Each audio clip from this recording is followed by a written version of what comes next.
आपका स्वागत है अपने यूट्यूब चैनल पर। आज हम 7 जनवरी को हुए सी-टेट 2021 पेपर 1 के फुल 30 क्वेश्चन ईवीएस के करेंगे। तो आपका पहला क्वेश्चन आया था, नई दिल्ली रेलवे स्टेशन और लखनऊ रेलवे स्टेशन के बीच की दूरी 504 किलोमीटर है। ट्रेन यह दूरी एक ट्रेन 7 घंटे में तय करती है। ट्रेन की औसत गति मीटर प्रति सेकंड है। तो आपका ये औसत गति फाइंड करने का क्वेश्चन आया था। तो इसमें आपका ऑप्शन फोर्थ सही हो जाएगा 20। दोस्तों, अगर आपको ये वीडियोस अच्छे लगते हैं तो चैनल को सब्सक्राइब ज़रूर कीजिएगा, वीडियो को लाइक भी कर दीजिएगा। और अगर आप ऐसी वीडियोस देखना चाहते हैं तो आप इस यूट्यूब चैनल को विज़िट करें। इस यूट्यूब चैनल पर 2021-22 में हुए सी-टेट पेपर 1 और पेपर 2 के मैक्सिमम शिफ्टों के सॉल्यूशंस ऑलरेडी प्रोवाइड कर दिए गए हैं।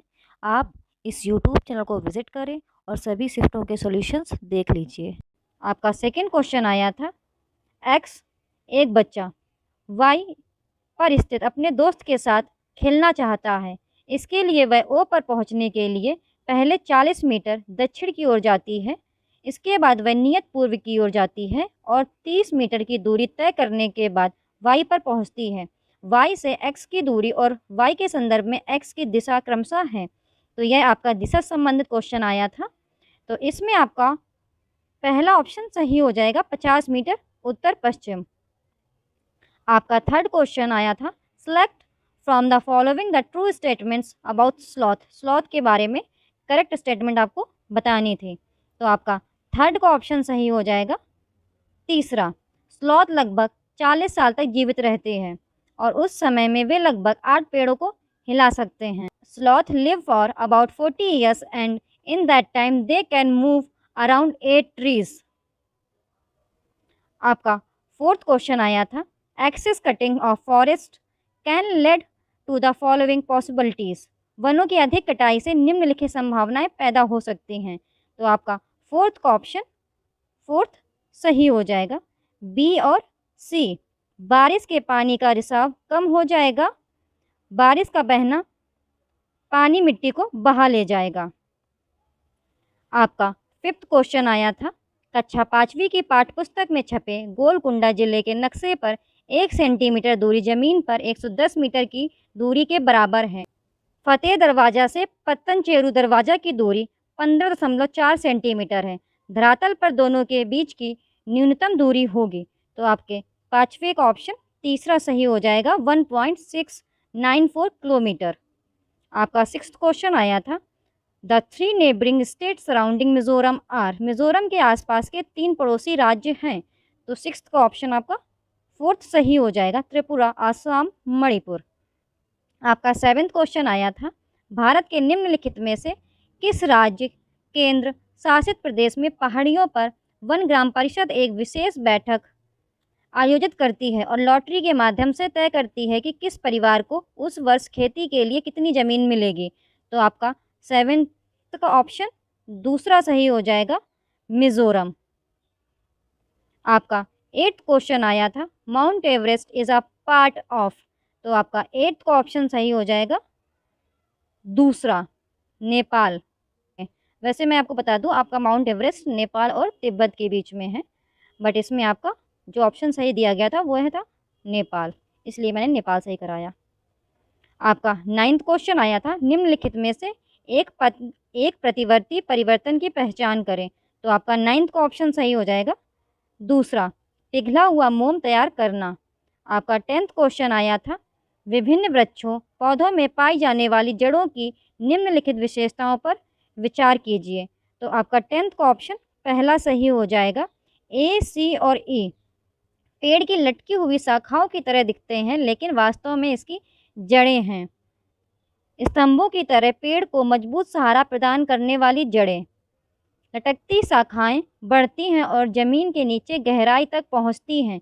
बरगद के पेड़ की जड़ों में पाए जाने वाले लक्षण हैं। आपका 11th क्वेश्चन आया था, एक छात्र द्वारा दिए गए निम्नलिखित कथनों पर विचार करें। मैं एक ऐसी जगह से आया हूँ जो एक पहाड़ी क्षेत्र है। हमारे यहाँ भारी बारिश होती है और बर्फबारी भी होती है। जब ठंड होती है तो हम धूप में बैठना पसंद करते हैं। हमारे घर किससे बने होते हैं? तो आपका 11th का ऑप्शन सही हो जाएगा तीसरा, कि यह छात्र मनाली या हिमाचल प्रदेश का होना चाहिए, मनाली जो कि हिमाचल प्रदेश में है। आपका 12th क्वेश्चन आया था, आपका मित्र कमजोर दांतों और हड्डियों के कारण बीमार रहता है, उसके ठीक होने के लिए निम्नलिखित में से कौन सा विकल्प सबसे अच्छा होगा? तो आपका 12th का ऑप्शन तीसरा सही हो जाएगा, दूध, सब्जियां, पालक, फल। आपका 13th क्वेश्चन आया था, consider the following statements about bee hives. मधुमक्खी के छत्ते के बारे में निम्नलिखित कथनों पर विचार कीजिए। तो आपका 13th का ऑप्शन 4th सही हो जाएगा, बी, सी और डी।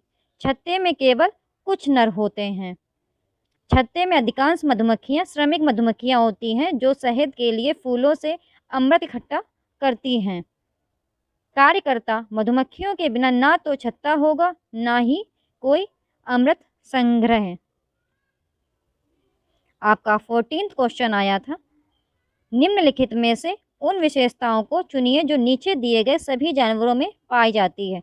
तो आपका 14th का ऑप्शन सही हो जाएगा तीसरा, अंडे देना।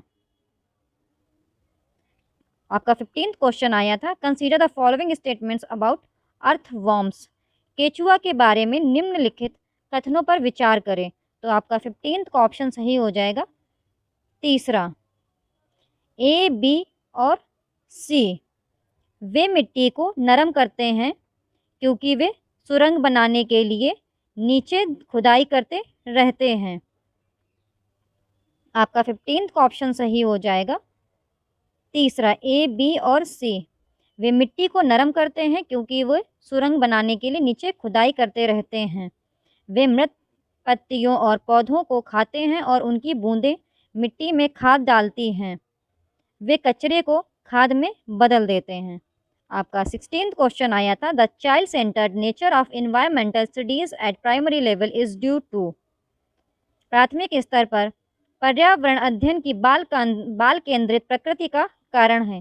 तो आपका 16th का ऑप्शन आपका 4th सही हो जाएगा, केवल ए और डी। गतिविधि आधारित शिक्षा, सीखने के लिए स्कूल, घर और समुदाय की भागीदारी। आपका 17th क्वेश्चन आया था, the objective of environmental studies at primary level is. प्राथमिक स्तर पर पर्यावरण अध्ययन का उद्देश्य है। तो आपका 17th का ऑप्शन पहला सही हो जाएगा, ए, बी और सी। बच्चों को अपने स्वयं के सीखने पर प्रतिबंधित करने के लिए प्रोत्साहित करना, बच्चों को पर्यावरणीय समस्याओं को हल करने में सक्षम बनाना, बच्चों को नए ज्ञान का सृजन करने के लिए संलग्न करना। आपका 18th क्वेश्चन आया था, प्राथमिक स्तर पर पर्यावरण अध्ययन के संबंध में निम्नलिखित में से कौन सा कथन सत्य है? तो 18th का आपका पहला सही हो जाएगा। पर्यावरण अध्ययन विज्ञान, सामाजिक विज्ञान और पर्यावरण शिक्षा की अवधारणाओं और मुद्दों को एकीकृत करता है। आपका 19th क्वेश्चन आया था, challenges for EVS learning at primary level. प्राथमिक स्तर पर ईवीएस सीखने के लिए चुनौती है। तो आपका 19th का 4th ऑप्शन सही हो जाएगा, बच्चों को अपने लिए ज्ञान निर्माण का अवसर देना। आपका 20th क्वेश्चन आया था, what about be maximum in the EVS classroom for children. बच्चों के लिए ईवीएस कक्षा में अधिकतम क्या होना चाहिए? तो 20th का आपका 2nd सही हो जाएगा, बी और सी। अनुभवात्मक शिक्षा, कहानियाँ। आपका 21st क्वेश्चन आया था, सब theme in the syllabus of EVS eight primary level is. प्राथमिक स्तर पर ईवीएस के पाठ्यक्रम में उप विषय है। तो 21st का आपका तीसरा सही हो जाएगा, प्लांट्स, पौधे। आपका 22nd क्वेश्चन आया था, ईवीएस की सार्थक सीख दी जा सकती है। तो 22nd का ऑप्शन आपका पहला सही हो जाएगा, ए, बी और डी। ईवीएस सामग्री को विषयगत रूप से व्यवस्थित करके, वास्तविक संवादों और आख्यानों द्वारा, छात्रों द्वारा दिए गए उत्तरों के मौखिक मूल्यांकन द्वारा।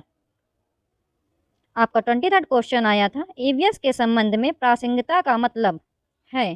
तो आपका 23rd का ऑप्शन सही हो जाएगा, पहला, ईवीएस को सरल से जटिल तक सीखना। आपका 24th क्वेश्चन आया था, issues of theme food can be meaningful and authentic for the student if. भोजन विषय के मुद्दे छात्रों के लिए सार्थक और प्रमाणित हो सकते हैं यदि। तो 24th का ऑप्शन आपका पहला सही हो जाएगा। मुद्दों के इर्द गिर्द समूह कार्य और चर्चाएं आयोजित की जा सकती हैं। आपका 25th question, which can be very good resource for EVS learning. EVS सीखने के लिए कौन सा बहुत अच्छा संसाधन हो सकता है। तो 25th का ऑप्शन आपका पहला सही हो जाएगा, फील्ड ट्रिप का आयोजन। आपका 26 क्वेश्चन आया था, issues related to water theme can be learned effectively if. जल थीम से संबंधित मुद्दों को प्रभावी ढंग से सीखा जा सकता है। तो आपका 26 का ऑप्शन पहला सही हो जाएगा। ए, बी और सी। रोल प्ले आयोजित किए जाते हैं। बच्चों के बीच वास्तविक संवाद को प्रोत्साहित किया जाता है। संरक्षित क्षेत्र यात्राएं आयोजित की जाती हैं। आपका 27 क्वेश्चन आया था, EVS text book contain real incidents for the learning of EVS because. EVS पाठ्यपुस्तकों में ईवीएस सीखने के लिए वास्तविक घटनाएं होती हैं क्योंकि। तो आपका 27 का ऑप्शन 4th करेक्ट हो जाएगा, ए, बी और सी। वे सीखने के समृद्ध स्रोत हैं। वे बच्चों के लिए प्रासंगिक वातावरण प्रदान करते हैं। वे पहले की परिचित घटनाओं को फिर से देखने का अवसर प्रदान करते हैं। दोस्तों, ये गूगल ट्रांसलेशन होता है तो हिंदी थोड़ी सी कठिन आती है, तो आपसे एक निवेदन है कि आप इंग्लिश को भी प्रेफर करें। आपका 28 क्वेश्चन आया था, focus of assessment on improvement in learning is. सीखने में सुधार पर आकलन का फोकस है। तो 28 का ऑप्शन आपका पहला सही हो जाएगा, सीखने के लिए मूल्यांकन, असेसमेंट फॉर लर्निंग। आपका 29 क्वेश्चन आया था, peer assessment in EVS is. EVS में सहपाठी मूल्यांकन है। आपका पहला ऑप्शन सही हो जाएगा, सीखने के रूप में मूल्यांकन। आपका 30th क्वेश्चन आया था, एक ईवीएस शिक्षक एक मूल्यांकन उपकरण का उपयोग करता है जो न केवल सबसे अच्छा बल्कि एक समय में किए गए बच्चों के सभी प्रकार के कार्यों या गतिविधियों को एकत्र करता है। शिक्षक उपयोग कर रहा है। तो आपका 30th का सेकंड ऑप्शन सही हो जाएगा, पोर्टफोलियो। अगर आपको वीडियो अच्छा लगता है तो मेरे यूट्यूब चैनल को सब्सक्राइब करें, वीडियो को लाइक करें एंड दोस्तों के साथ शेयर करें। इससे मेरा भी मोटिवेशन मिलेगा और आपको ऐसे ही वीडियोस मिलती रहेंगी। थैंक यू, धन्यवाद।